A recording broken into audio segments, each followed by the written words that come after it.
Hello, everybody, and welcome back to another episode of Nathan Gaming, where today we are reacting to Nagash, Warhammer's Biggest Jerk, by Pancreas No Work. So, this video was recommended to me by a viewer, and I'm always happy to take recommendations. I normally how I go through vetting my videos and finding videos to react to is that I go see what other React Andies are doing at the current moment. I see what they're reacting to. I kind of gauge whether or not that content is going to be something I would like to react to personally. It exposes me to a lot of different content creators, different videos, different types of subject matter, among other things. Another thing that I also do is that I also look at creators that I watch in my own time, kind of gauge whether or not these would be videos that I would personally want to react to for a video as well. I have a process of how I go about vetting and selecting things. But yeah, I do take recommendations. I am happy to take recommendations. I don't get them fairly often, but when I do, I'm always happy to do them. It's what led to me. It's what led to instances of me reacting to videos that I normally would never react to. Sometimes, like the one time when I reacted to an entire political debates between Jordan Peterson and Slavoj Zizeki, I believe is how you say his name, and that was a fucking thing. But yeah, I'm not above reacting to different types of videos, topics, things. I'm happy to take whatever recommendation, and even if it's something weird, as long as it's within reason, right? But yeah. In any event, if you guys have any recommendations you in particular want to recommend me or want me to react to, feel free to let me know in the comments below. I'm always open for suggestions. But otherwise, let's go ahead and get right into it, shall we? Nagash, Warhammer's Biggest Jerk. Feel free to go and like, subscribe, and support the original video. Support your boy, Pancreas No Work, because we would not be here reacting to the video without him. I do this very much as a service. I do this very much as a way to kind of expose people to different types of content creators, to people that I personally like and I'm interested in, that I think need more love and support as well.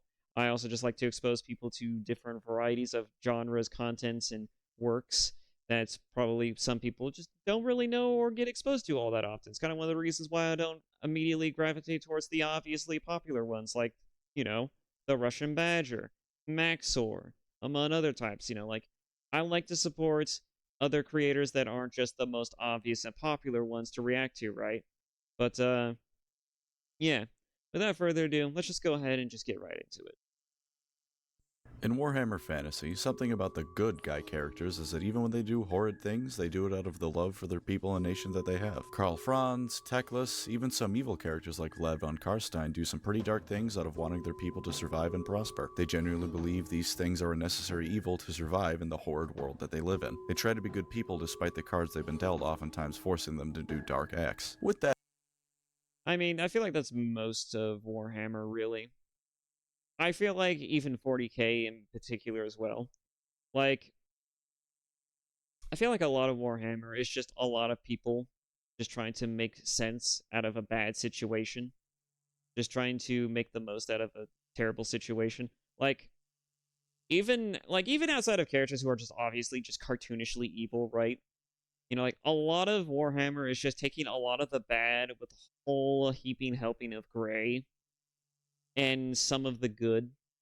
And there isn't a whole lot of good to be going around.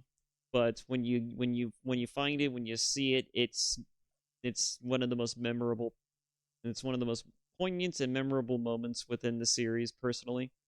But yeah, this is a franchise that's it's very hard to find any type of good within the cesspool that is a lot of the terrible shit that happens in these universes.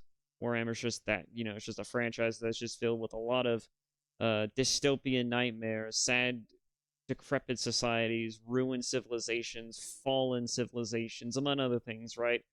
A lot of Warhammer is just a lot of people on the verge of either ruin, extinction, or just death. But yeah. That in mind, there's something to be said about a character who is just an unrelenting piece of shit at every turn for no better reason than 'cause why not? No, this isn't another video about the Skaven, though they will feature in it. Allow me to tell you the story of Nagash, Warhammer's biggest douchebag. Nagash was born in ancient Hekara thousands upon thousands of years before Warhammer Fantasy mostly takes place. He was the first son of the reigning ruler, which at first makes you probably think, oh, he's gonna be doing great, he'll be king and all that good stuff. And in literally any other kingdom, you'd be right, but in Hekara, the firstborn son doesn't become king, it's the secondborn one. The firstborn is stuck being sent off to join the mortuary cult to learn all about death and keeping pacts with the Hekaran gods and all that stuff that doesn't involve ruling with unlimited power. And Nagash hated it. He was a sociopathic dickhead from day one and wanted to be king. There was, however, a brief moment in time where his father Katap led a military campaign against Elizamon but fell ill, whereupon Nagash took over the campaign for him and briefly ruled a city he saved as a king for 6 months. This happened before he was forced to join the mortuary cult, so not only did he get power taken away from him, now he had a taste of what he could have had if he was born just a bit later. Also, his dad removed all records of him actually doing the ruling of the city and leading the campaign and just had him referred to as a brave warrior. Bit of a dick move, but given... I mean, that is a bit of a dick move, I will admit. It's kind of a fucked up thing to do. But, given, you know, like, I would feel sorry for this guy, if not for the fact that this was also prefaced with the fact that this guy is, according to Pancreas's own words, is a sociopathic dickhead.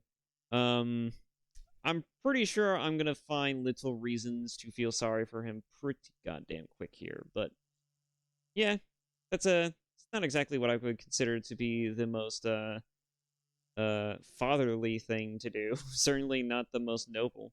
What Nagash is going to be getting up to shortly, probably not undeserved. Thankfully, during his father's funeral, a solution to all his problems was practically handed to him on a silver platter. Diplomats from another kingdom arrived with 3 Dark Elf prisoners to be given to Zandri, Nagash's kingdom, as a sacrifice. Nagash promptly went, "I assure you, everyone, I can handle it from here," and stole them away. When he was embalming his dad's corpse, he realized that dark magic must have played a part in his death, and he correctly assumed that the 3 pointy-eared assholes in front of him were at least somewhat responsible. So he stuck them in his dad's pyramid, filled the entire thing with lethal traps and whatnot, and told them they can either teach him magic or join his father in the grave. Naturally, they decided to help him, though being elves, they of course made sure to tell him that he was still inferior the entire time. Not that he gave a shit, he got that spicy forbidden knowledge either way. He learned how to do magic without relying on the gods, all about chaos and the fun stuff that entails, and that if a human is extra careful, they can use one of the winds of magic. Of course, not all of it at once like the elves, but hey, better than nothing. Eventually, the Dark Elves, of course, managed to escape, but right as they got to the exit, they found good old Nagy waiting for them. He told them that they either had to beat him in a magical duel to escape or get back in that tomb, so help them, and the elves figured, we're elves, we got this. But in fact, they did not have this, and Nagash...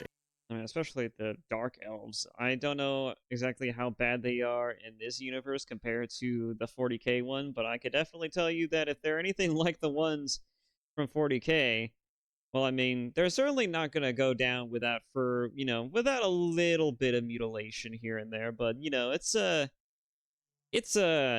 yeah. They're probably not gonna, the fight with them is probably not gonna be too much, it's not gonna really be anything to scoff at, to be sure. Ate all of their souls. And this is where things really started to go well for Nagash. Damn, he ate their souls. For everyone who isn't Nagash. As a quick side note, though, those 3 elves were also involved in the false flag operation that started the massive war between the high elves and the dwarfs. So if you ever wondered how the hell all of the horrible things of the Warhammer world managed to come to power, including Nagash, it's because Malekith and his Dami Mommy threw a hissy fit powerful enough to destabilize nations. Anyways, Nagash, he commensurated his newfound power by murdering his brother's court and burying him alive. Already off to a fantastic start, I mean, you know, his father's already out of the way. The biggest hurdle to his claim kind of gone. You know, what is it, murder between siblings really? I mean, to be fair, it's yeah, again, it's Warhammer. And honestly, I don't know what kind of culture this is outside of the obvious Pharaoh Egyptian like aesthetics that is on display here, but I imagine it's and I'm also not exactly too familiar what Egyptian culture was like to begin with, but I imagine, right, that it's fair game to just want to murder the supposed next in line to be ruler if you can reasonably do it in a way where you can either obfuscate the fact that it was your hand that did it, or you know, you could do it by proving that you're clearly the most capable one, so clearly you should be the one to rule, and then proving as such, right? Like either way, like I didn't. This was just going to happen regardless. He began to get really into his magical research. He invented necromancy. Well, I mean, alright, not technically, but he was the first one to make meaningful progress with it. Meaningful progress here meaning potions of eternal life and entire armies of undead soldiers. Let no one say he doesn't get shit done. He did almost the whole evil magic shebang. Mass sacrifices, torture, kidnapping people to sacrifice and torture. The only thing I don't think he did was make pacts with dark gods, because then he wouldn't be the one in charge. He wrote 9 books, creatively called the 9 Books of Nagash, which, fair enough, I guess. These contained the secrets of all he had learned, though because he put a portion of himself in each of them, only he could get the full power out of them. Why he needed to get the power out of the books he wrote, I don't know, but I guess even without the knowledge, they're still incredibly powerful magic artifacts, so maybe that's why. Or just because he's a dick. That's always a good reason to go for when you're talking. I mean, I have no idea. Um, I think it's pretty interesting that he didn't want to actually pledge himself to any of the chaos gods, because I mean, at least he's consistent, right? He's consistent in his ego-driven narcissism and his willingness to rise in power. At least he's very consistent on that front. I will give him that. As far as the books, though, the books are interesting. I don't know why he would need to make books myself. I would assume that the reigning idea would be that in order to utilize the spells he uses properly, as well as just to be able to have to be able to wield certain magical properties effectively, he would need to have a catalyst, and these tomes, these books, could serve as a fundamental catalyst to help bolster that magic. For in a sense, I imagine, right? I would assume, but I have no idea. I'm not sure. I'm not sure how Warhammer Fantasy magic works, but I assume that's kind of how it works, right? But I don't know, and it's up in the air. That's my working theory, at least, is that he needs the tomes in order that he created himself in order to help kind of focus his magic in a way that allows him to be more effective in casting the magic that he wants to use. That's the reigning theory I'm going with. About Nagash. Then he started his trend of building massive black pyramids at least partially made out of warpstone. First he bankrupted Khemri building it, not only wasting the treasury but thousands of lives on top of that. Then he figured that if he was going to build this, he might as well full send it, and did pretty much the same thing to all of Nehekara. Eventually no one could stomach him turning their once mighty nation into a continent-sized decaying remnant of what once was, so basically the city of Chicago scaled up, so they all rebelled. Oh god. Who do you think is which country, well, not country, what city or state do you think is worse now? Chicago, Los Angeles, California, just California. California, Chicago, or New York? Which do you think is worse? We can even add Cleveland as like a bonus if you want. I don't know. All are terrible places, terrible shitholes. Except for Cleveland. I'm not too sure what's wrong with Cleveland. I just hear it's boring over in Cleveland. I don't know. Nagash responded by raising a massive army of the dead and then killing his wife, who for the record was his brother's wife before he murdered his brother. He was also abusive and probably sexually assaulted her, because at this point there were only so many ways to make him even more of a shitbag the writers probably just felt obliged to cross that off the list. Despite all this, he assumed no one was actually going to challenge him once he rose to power. Surely no one was dumb enough to do that. He was very wrong, and the armies of 7 Tomb Kings cast him out of power and murdered all of his lieutenants. Turns out a 7-nation army could hold him back. Who knew? They were not Tomb Kings yet. Force of habit calling them that. Oh, well, I mean, to be fair, we all make mistakes. I certainly make mistakes when reacting to certain content, and also talking about certain things about the lore of certain, especially with Warhammer. Especially in my earlier videos covering Warhammer, I've certainly had some interesting flibs, flabs, and gags here. But otherwise, yeah. Of course, he slipped away like the weasel he is, and they couldn't destroy his pyramid, but hey, he's gone. Sure, the land's in crippling debt, well, yeah, it's famine, made of warpstone. the gods are pretty much gone because Nagash killing his wife broke an ancient Away pact, and Windows barbarians security. from everywhere else are raiding across the land willy-nilly. But hey, at least the big bad was defeated once and for all. It turns out, the big bad wasn't defeated once and for all. Nagash wandered in the desert for a little while, kinda like Moses, but evil. At one point he died, but he decided that dying is cringe, so he just possessed his body and kept on walking. He saw some Skaven, murdered some Skaven, and then took a bite out of the warp stone they had on him. Instantly, two things happened from this. One, it was like he ate a senzu bean and recovered a pretty sizable portion of his power, and two, his senses got all screwed up like that one scene from Gravity Falls where the guy has an eyeball for a mouth and he just kind of watered the desert aimlessly for over a century. To fast track things a little bit, after that little oopsie, he found a human tribe living on a mountain. He saw how they were mining warp stone, took it over, and then turned it into a magical fortress called, seriously? Nagash. Because of course that's what he called it. He fought the Skaven to a standstill, made a truce with them which neither side expected to last for more than 5 minutes, then made not only his evil armor, but his crown of sorcery. The armor is whatever, it's just standard evil bad guy armor, but the crown is important, and it'll show up later. By this point, vampires started bothering him, because someone else found his formula for eternal life, but couldn't get the recipe quite right. The first time someone tried to contact him, he magically strangled them from a continent away, but eventually he figured these super powerful undead might make for some good minions, and recruited them to his cause. He also may have been guiding them the whole time, but either way, he's got his new lieutenants and decided that he'd take another crack into Hekara, and so Is Nagash like the Darth Vader of this universe? That'd be kind of funny. he did. And a lot of people died. Like, a lot. His forces started wreaking havoc, and the chief king of the realm, Akadizar, was taken from his throne and imprisoned by Nagash. And then the Skelly Man decided it was time to up the ante. How, you might ask? Why, by casting a spell that would resurrect every last corpse on the planet under his control. All of them. Ever. This was after not only I have both questions and problems with this. Raising all undead all across the world raises so many implications and issues that I think requires a little bit more divulging, a bit of dissection, but that raises a lot of questions that I don't think we have the time for a single video to get into. But yeah, raising an entire planet's worth of dead is not exactly what I would at all consider to be effective. That's just a massacre.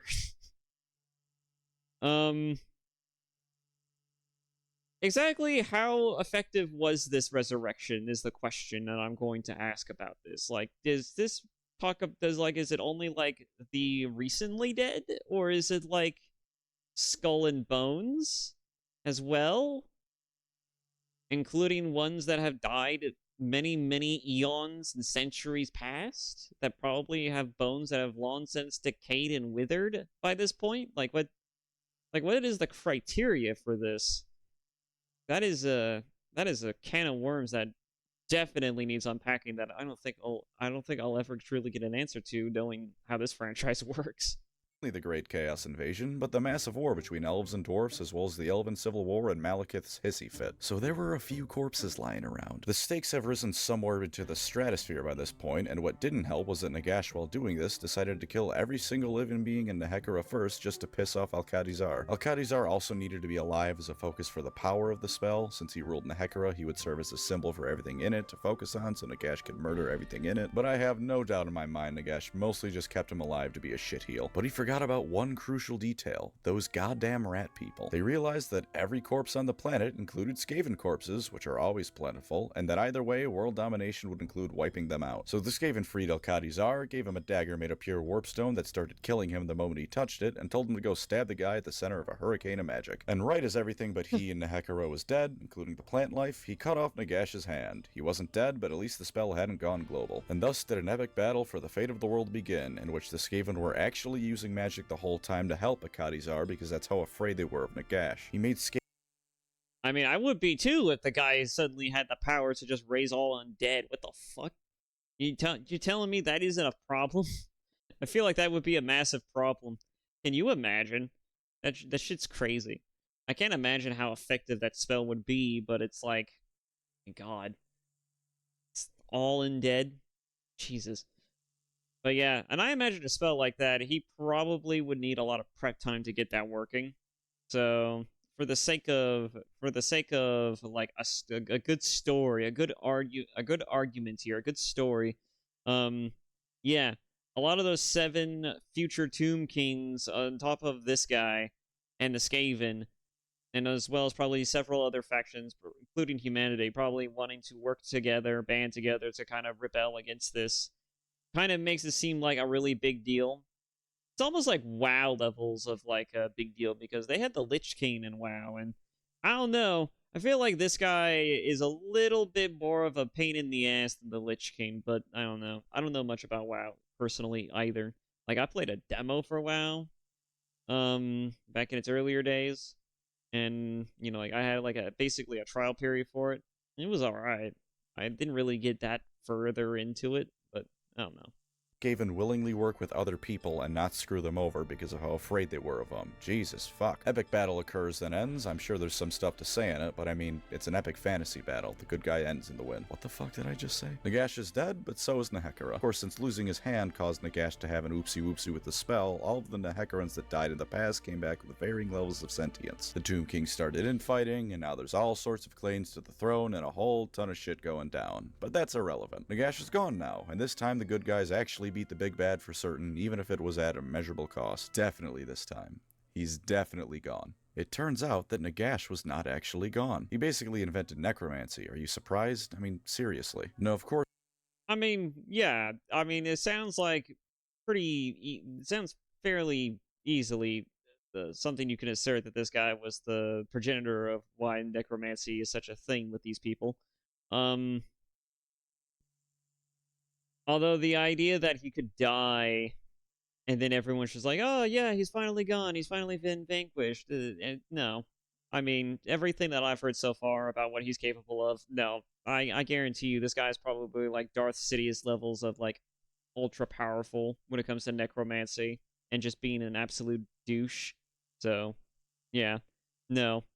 I fully expect this to happen. Of course, he was very weakened, both from At the very least, right? He's like vitiate levels of terrifyingly powerful.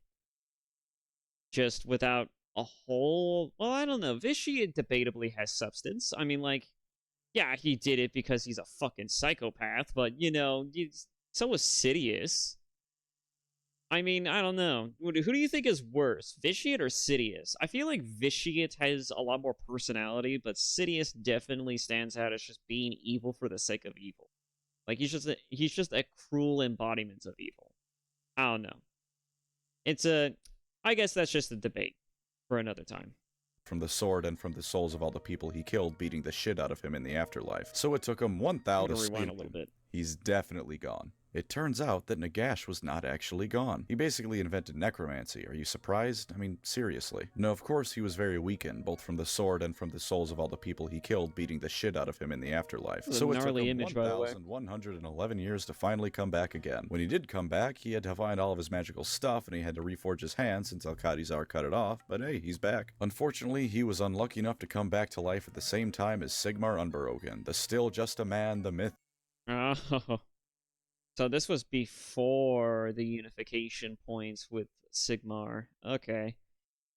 That's interesting. So we had the greatest Lich King of this era facing off against the greatest human of this era. That's got to be an interesting story. And with Sigmar kind of knowing the kind of shit that he gets into and knowing some of the things that he's associated with from stuff that I played when it came to Vermintide among other things, right? Like I imagine, right, facing off against the guy who basically wields like almost like a holy godly power against your horde of undead, including yourself. It's probably not a good pair. Probably not a good pair.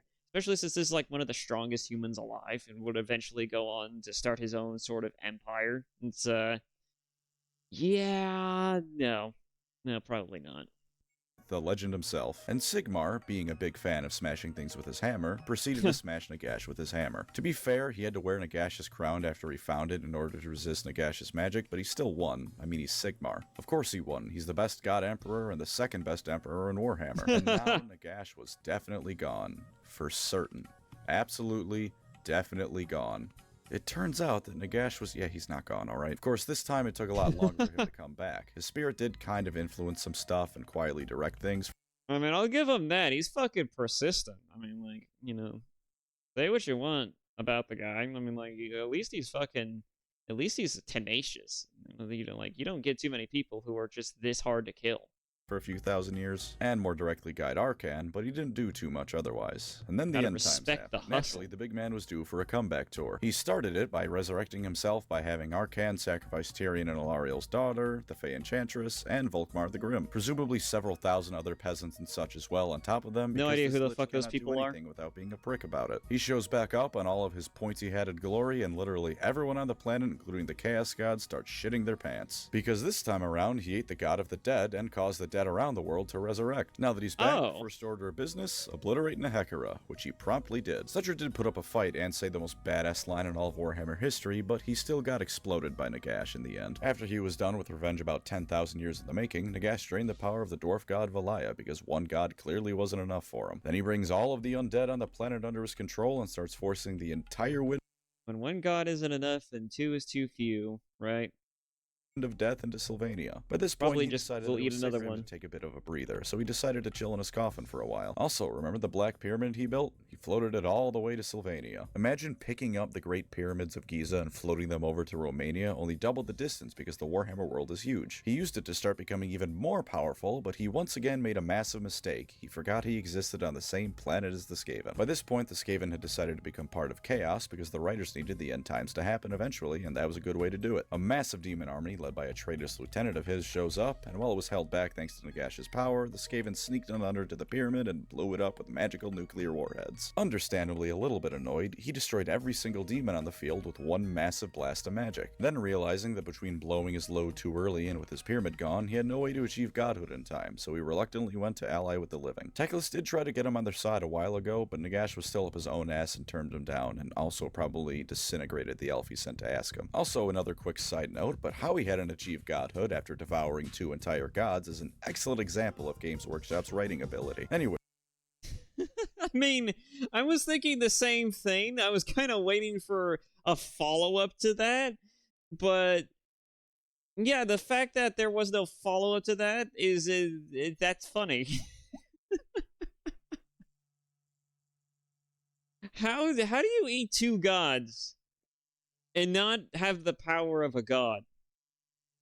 Is there like a state of being to being a god that he needs to achieve first before he could fully become a god? Is that what we're working with here? Is that the logic that's being asserted? Is that what we're picking up? Is that what Games Workshop is putting down? I have questions, and none of them are probably going to be logically worthwhile answers. But I have so many questions. He goes to Athel-Loren to meet up with the other incarnates of the Winds of Magic, and they barely manage to squeak out an alliance. To seal the deal, he gave Manfred to the living as a sort of prisoner exchange, which was pretty funny. Manfred is even like, hey wait, what the hell, man, before getting put in a box or something. He also mocks Tyrion and Ilariel for not being to save their daughter and prevent his resurrection, because of course he does. During negotiations, Chaos shows up to stop the alliance, and Nagash brutalizes anything chaotic in front of him, and solos a bloodthirster. Nagash, giant douchebag, but great in a fight. Everyone's still alive, teleports to Middenheim to stop Chaos from overtaking the world, and Nagash continues on as he has and one-shots anything stupid enough to get in front of him before resurrecting their corpse. See, this is why I love him, or at least love to hate him. He's such an unrepentant asshole, but he does it with such style that I'm still happy he's around. During the fight, he eventually fought Kabanda the Bloodthirster, which I mean, he seems like he'd be a fun as fuck raid boss, to be honest. Like, he seems like an event monster that would happen every once in a great while. And I feel like he would just be an absolute monster. And since this is more so an RTS series, that's... I mean, throwing an entire planet's worth of armies at the guy just seems like such an interesting and such a wild fucking thing to witness. It almost demands to be done, right? It almost like... In fact, have they actually done that? Has there been a Total War game where they have actually done that? I would like to know this. Because that's gotta be quite the sight, to be sure. Seeing all of the creatures and demons alike of both the mortal world and of the demonic plane kind of all working in tandem to kind of take down one really annoyingly fucking dead-ass man trying to dead-ass an entire world. I mean, like, that's fucking, he's gutsy, he's tenacious, and he's also just a really spiteful asshole. I'll give him that. I'll give him that. Nagesh really does seem like an interesting character on the surface. I would actually like to see more details he about how he actually learned to how he learned to create this necromancy as we know it today, and also how he's perfected it to such a degree that he's basically now just an undead god, but well, god squared ish, quote quote unquote god. I don't know. It's he's got godlike powers, just he's not technically one, which yeah, again, details. We fucking they are important. Required a bit more effort out of him. First, he had to choke him out like a bitch before erasing him from the world. As the climax of the battle is coming up, they go to stop the Chaos Rift from overtaking the world, and then, Manfred decided that now is the time to betray everyone and stabs Gelt in the back. Tyrion stabs Manfred. I said, but this guy stabs everybody in the back. Is it? What? I mean, this is the same guy who stabbed our pirate naval captain in the back, right? I mean, like, our vampire pirate naval captain? It's the same guy, right? Wait, why is this really? Hang on. Let me re-listen to this. Manfred decided that now is the time to betray everyone and stabs Gelt in the back. Tyrion. Yeah, so what is with this guy in the undead? He seems to always find himself in the league or association with someone who's a necromancer. Is that just a character trait of his? Is that just a thing? I have questions. Stabs Manfred in the back. So many questions. But it's too late. As the world is overtaken by chaos, Nagash loses all of his magic and is last seen crumbling the dust while panicking. And thus does the story of Nagash come to a close. Definitely came back. It turns out that I have about 3 jokes to work with per video because I am not clever or funny. And also that Nagash's story. I mean, it's hard to be entertaining, my guy. It really is. It's hard to be funny. It's hard to be entertaining. I mean, just look at the video that I made of your fucking Warhammer versus Fantasy Warhammer. Your 40k versus Fantasy Warhammer video. It's hard. It do be hard out here. Even for people who are just trying to be entertaining primarily. It do be hard. Okay? I'm trying to get better at it. Admittedly. Granted. I do get tangential like a motherfucker, but you know, it does happen. It does happen. Did not come to a close. After the world exploded, Chaos stuck him in a crypt of forgotten moments after the end times, which sounds like some BS nothing, but whatever. Sigmar frees him to help him restart reality, and they start beating the snot out of monsters even the Chaos Gods were afraid to mess with. And he's a god too now. He's finally moving up in the world. Except now he has 7 other incarnate gods to deal with of roughly equal strength to him on top of the Chaos Gods. Was that Melikath? What did that say? Like Melikath, who has done nothing in the 7 years that Age of Sigmar has existed because of reasons. Okay. Good to know.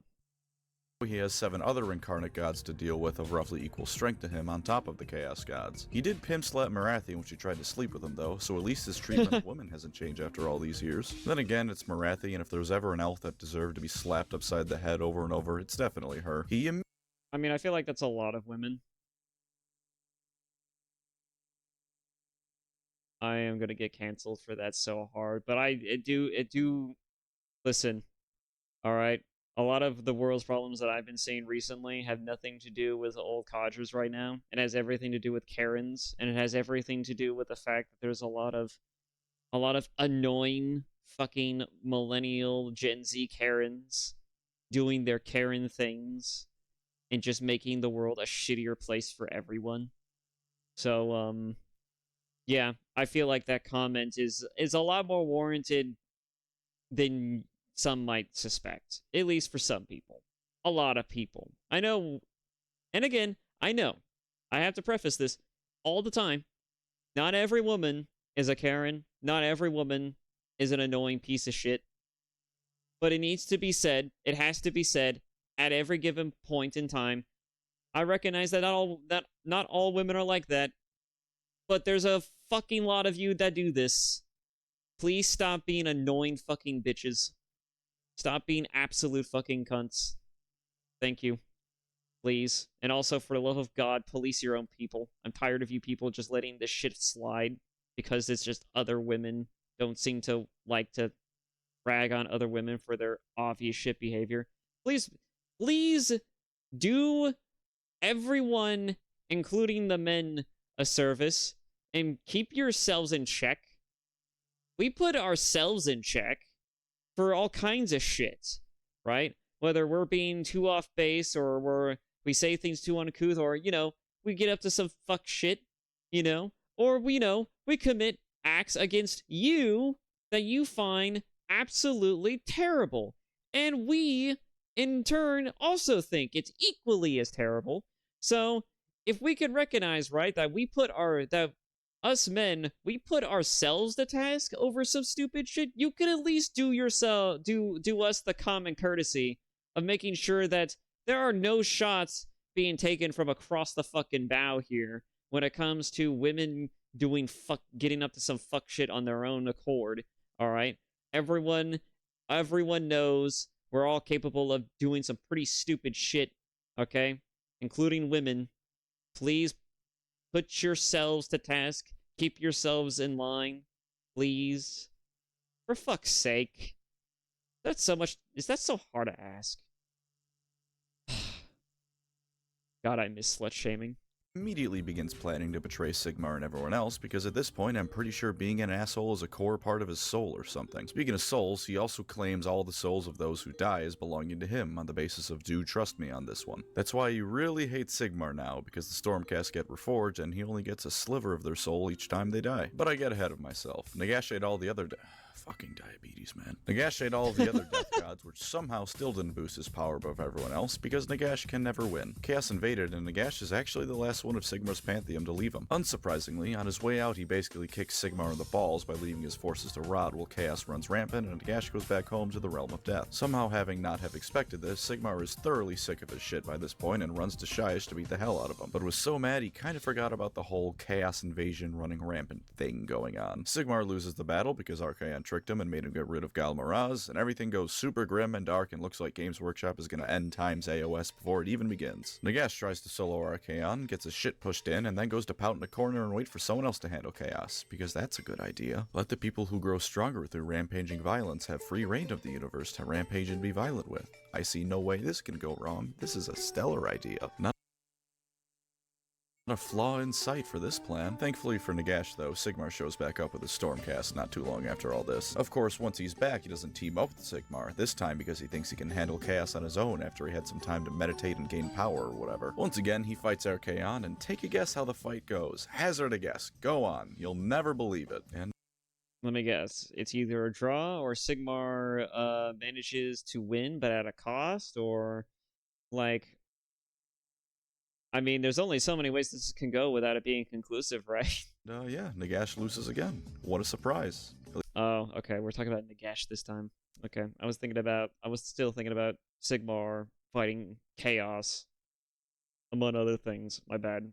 Or maybe I read that wrong. Let me go back real quick. He doesn't team up with Sigmar, this time because he thinks he can handle Chaos on his own after he had some time to meditate and gain power or whatever. Once again, he fights Archaon, and take a guess how the fight goes. Hazard a guess. Go on. You'll never believe it. And yeah, Nagash loses again. What a surprise. At least he didn't get his body destroyed this time, he just pussed out like a bitch. He also hates the Iden of the Deepkin for stealing souls, Slanesh and the various elf gods for basically not just handing elf souls over to him, and everyone else for having the gall to not just die and let him be in charge for all of eternity. What a guy. Oh, and he also started building pyramids again. Several of them this time, so he can They're make also upside down, I don't know why. Into his realm, and he'd once again be able to kill everything everywhere. Say what you want about this sociopathic asshole, but he's very determined and certainly has a sense of showmanship. The Chaos Gods themselves even popped by to watch all this go down, and at first it was going pretty well. And then the pyramids all blew up. Oh boy, I wonder what race of people could have done that. Yeah, he also doesn't learn from his mistakes, like, ever. At first he was laughing at the Chaos Gods, saying he'd overtake them, then they laughed at him for being so stupid to let the exact same thing as before happened to him, only this time scaled up, and then he started laughing again because he still considered it a success. Turns out the ritual failing still made a magical black hole that drained magic towards its center that he could kind of go into for a bit and absorb power. Also, it caused the awesomely named Necroquake, which enveloped all of reality and death magic and started making spooky ghosts pop up all over the place. He also unveiled the Ossiarch Bone Reapers, which are the undead Space Marines to Sigmar's fantasy Space Marines. So for a little bit, it looked like Nagash was actually making meaningful progress. Then Teclis dispelled the Necroquake and blew Nagash right the hell up. Arcan got chucked into the void of magical light that is the outskirts of the realm of light, and also Alario cast our own super magic ritual that dispelled most of what death magic was left across the mortal realms. He just can't catch a break, can he? Now he's once again reduced to not having a body and has less control over his minions than ever before. And thus have we finally reached the end of the story of Nagash, the great necromancer.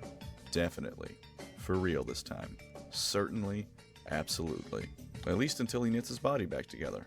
What? I just called him the Great Necromancer. You gotta stop falling for this gag. Anyway, there's this story, but why don't we end off with some rules and such? A sort of mini do or don't, yeah? Lore-wise, take Nagash if you want to have the end-all be-all boss of your faction on the tabletop, and if you want someone who's just straight up an evil dickhead, then there's no better choice for you. Plus, he's undead, and the undead in Warhammer are awesome. No sparkling vampire BS here, just fangs, evil magic, and a whirlwind of violence. Imagine putting Ainz from Overlord on the table, only not pathetic in all ways but his power level. Nagash hams it up at every moment, and if you want a villain that steals the show because of how unnecessarily evil he is, here you go. As for his rules, well, he's the god of the dead. Unlike how he is in the lore, he's no goddamn pushover here. 16 wounds, 10 bravery, 9 inches of movement, and a 3+ save means that he's faster than Eldar infantry and he's gonna tank almost whatever you throw at him. He can cast and unbind up to 9 spells, degrading down to a minimum of 4 if you take away 13 wounds, which good luck with that. Naturally, he gets a bonus to casting and unbinding spells because he's the god of death, and to put it bluntly, you're joining his domain whether you like it or not. He has a ranged weapon in the form of his Death Glare, which causes d6 wounds because he's such a stone-cold motherfucker, and 3 different melee weapons to choose from just to really put the hurt on. His melee weapons hit pretty hard, not the hardest in the game, and anything next to him is certainly going to be feeling it. Of course, as is fitting for a necromancer, his magic is what you really want him for. He knows all the spells for the undead faction army he joins, and he can't join any of them since, again, he's their god. But let's just look at his personal abilities. For the baseline level of BS he can always unleash. He can either heal 15 wounds worth of damage or bring back 15 models from the dead, depending on what he's casting on. In a war game where chaff units are incredibly useful for tying down the enemy until they're inevitably destroyed and can make or break a game depending on how they're used, Nagash simply says no. These skeletons are not going to be leaving the table. He can give a unit a boost to their ward save when it's the combat phase. On a roll of 6 for a saved wound, he reflects it right back at the person who was trying to hurt him. Soul Stealer lets him brutalize enemy units and heal himself in turn, so if you don't kill him in a single turn, This is all tabletop jargon, and it's kind of going over my head at this point because I don't know how any of this works tabletop-wise. I've played D&D.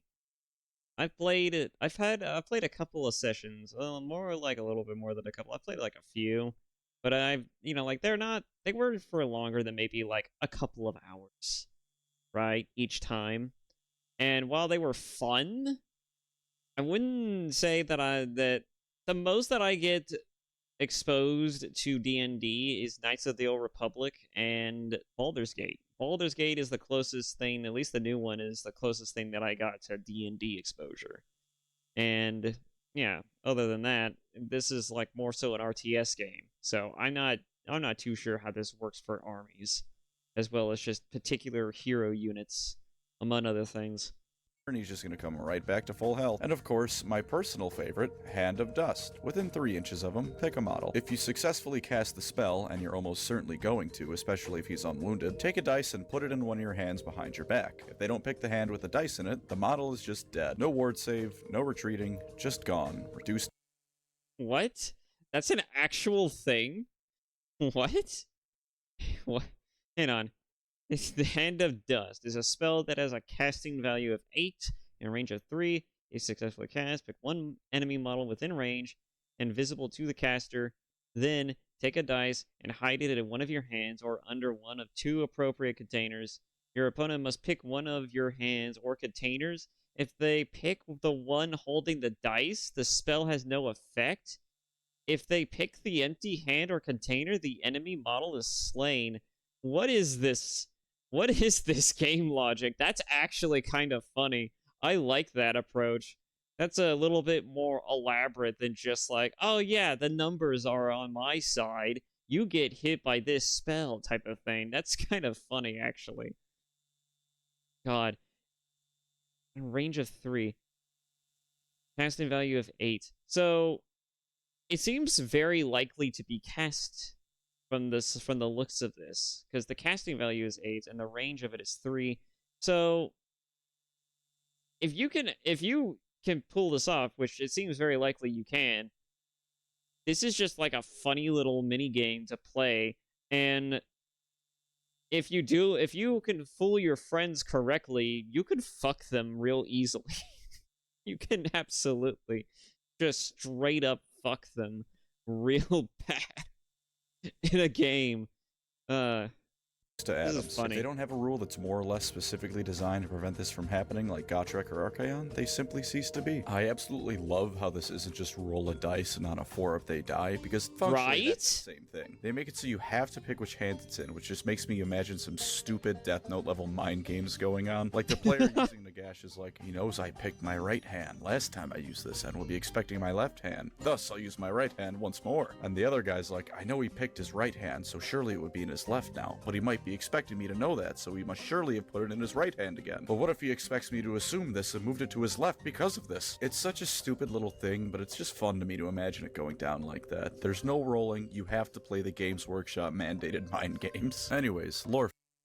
The easiest way I could see this so that I could see this kind of fucking people over in particular, and when it comes to mind games, is that the guy could easily cheat this, especially when we're talking about hands behind our backs, because all you would have to do, right, is that you would just have to take the die, put it behind your back, and all you have to do is just put it, like, you have to put both hands behind your back, right? So you basically have a die in one of your hands, and it doesn't matter which hand that he picks, because either way, you could just shift your hands in a specific way behind your back to where you could easily move the dice between both of your hands. And so all you would need to do is that if he picks either your right or your left, you just move it to the hand that isn't the one that he picked, and you're fucking golden. Unless he can see you actually do that, and unless you're not exactly very coordinated with your wrists, like, you should be able to pull that off fairly easily. I can see this fucking people over so easily, but I love the idea of it. It's wild. I love this. Flaws. He's a douchebag, so by picking Nagash, you are forfeiting any rights you have to the moral high ground. Yes, even if your opponent is the Skaven or Chaos, all that does is make everyone equally an asshole. Of course, that has its own appeal, but if you aren't looking for the absolute bottom of the ethical barrel, then don't go for Nagash. Also, as you may have noticed, Nagash loses a lot in his lore. True, a lot of this is because he's the god of the dead, and therefore just resurrects himself later, but it still makes him look like a bit of a punk. So while the numberless horde of undead angle has your back, the leader of that numberless horde gets his nose bloodied a lot more often than not. I guess he doesn't lose as often as the Skaven do, but it's funny and destructive when they lose, whereas it's just kind of pathetic whenever Nagash loses once again. As for rules, there are still some flaws he has despite what he's got going for him. That degrading stat line means he gets worse as time goes on, and if you aren't careful, that just means that you might throw him into a situation without realizing he's no longer prepared for it. Soulstealer can help mitigate this, but you still shouldn't put him into a melee fight with Gotrek or Archaon. Not that I should have to tell you to avoid getting into a melee fight with Gotrek, that's like telling someone don't stare at the sun for too long. And while his wounds and save do make him tanky, cannons are gonna grind him into bone meal. Artillery of any sort is the bane of his existence because they reduce his save and make it so that his wounds almost don't matter, because with enough d6 damaging shots, it's not gonna matter if he makes one or two of those saves. Additionally, certain casters are gonna make him look almost useless, namely Teclis. If your opponent is running Teclis, just forfeit. While Teclis can only cast half as many spells, he has a guaranteed casting value of 10 minimum, so whatever he's shooting is going off. This is on top of Teclis being able to auto-unbind one spell per turn and make it just not happen. True, if Nagash gets into melee range of any caster, he's going to send them straight to Shyish, Teclis included, but if he can't, the upper tier ones are going to make him look a bit silly. And given that there's decent odds there'll be an entire battle line between Nagash and the enemy Magic Man, well, he also doesn't really buff his army, so you're bringing Nagash for Nagash and not to help out other units, healing aside. Lastly, his price. 955 points means that if you aren't playing a large-scale game, he's just not showing up. Like, at least Big Turtle could show up in a game under 1500 points and feasibly not tank the the army to uselessness, but Nagash will do just that. And even in larger point games, you are paying out the ass for him. He's almost certainly going to make up half, if not more, of your points allowance, so if you use him, you really need to know how to make the most out of the guy. And with that, I am finally, for real, done talking about Nagash, Warhammer's biggest douchebag. There's a whole list of things he's done solely to be a prick, but I'm not going to list all of them. If you want, though, go to 1D4chan. At the bottom of his page is a list of the various things he's done for no reason beyond being petty and evil. It's a long list. As always, thank you to my wonderful channel members. You are the books of Nagash to my Nagash, allowing me to continue Nagashing for the times to Nagash. Such is the power of Nagash. If you'd like to support the channel, feel free to become a member or subscribe. Theoretically, hitting like also helps me, but I've yet to discover how. Either way, thank you for watching and take care out there. I mean, the YouTube... Nagash. Ah, but Nagash? Nagash. Nagash. Alright, if you're here from... Okay, no. Alright, well, let's not go into this one quite yet. That will be for later. Well, that was that video. So that was Nagash, Warhammer's biggest douche. In Warhammer Fantasy. So, my thoughts... about everything I just witnessed. Funny tabletop rules aside, I feel like Nagash is certainly an interesting character. I'm not sure as to... I'm kind of confused. I'm kind of flummoxed about some details of how his powers work, but as well as how apparently gods work, I guess. But yeah, Nagash. I feel like a lot of the problems, and since his problems seem to be very much like they're very how does George Lucas put it again? It's not rhythmic, they rhyme. Yeah, they rhyme. There's a certain rhyming to the way he ends up dying, which is usually because of Skaven. It's interesting that it's the same rat people who are always at the fundamental crux of his demise. And, you know, like, I could probably wave this off very easily as being there's probably a very interesting reason as to why this happens. The easiest one that comes to my mind is that, you know, from what I understand a little bit from the lore dive that Pancreas did for Fantasy Warhammer, when he was covering the undead Egyptian faction, I feel like that, when it comes to Nagash, I feel like his potential flaw as an undead, as a necromancer himself, could just be the fact that he is someone who has maintained his sanity and his coherence throughout all of time and history, which is probably how he preserves it, but at the cost of the fact that he is more liable to making the same mistakes over and over again. He basically guarantees that he's always going to be himself, but he will never be able to grow, learn, or even unlearn the things that he does or that he knows. So he's forever stuck in this pinnacle of himself, where he's always just, personality-wise, Nagash. Whereas, power-wise, he could probably find new and interesting ways to kind of up the ante, but he will never truly evolve as a person. That's probably the way that's probably the interesting way that you could probably look at it. But that's just the way. That's just kind of my theory on it. I'm not sure as to the reasons why he's like that, and why he tends to lose very often, and why the rat people always tend to be at the center of it from the seemings of it. But, you know, like, it is what it is. I think that I mean, yeah, this has been an interesting video by far. Nagash is an interesting fucking character. I would like to see more of this guy. Maybe I'll go and probably find a lore dive of, like, his actual story. I would like to see how this guy actually got to the power that he eventually obtained. You know, like, starting from humble beginnings all the way to the Lich King that he is in this setting. But, yeah, I'm gonna go ahead and just cut it there. Please go watch the original video. Go like and subscribe. Go support your boy Pancreas, please. The guy needs all the love he can get. And with that, I'm just gonna cut this video here. Thank you all so much for watching, and I hope to see you all in the next video, which should be fairly soon. Bye-bye.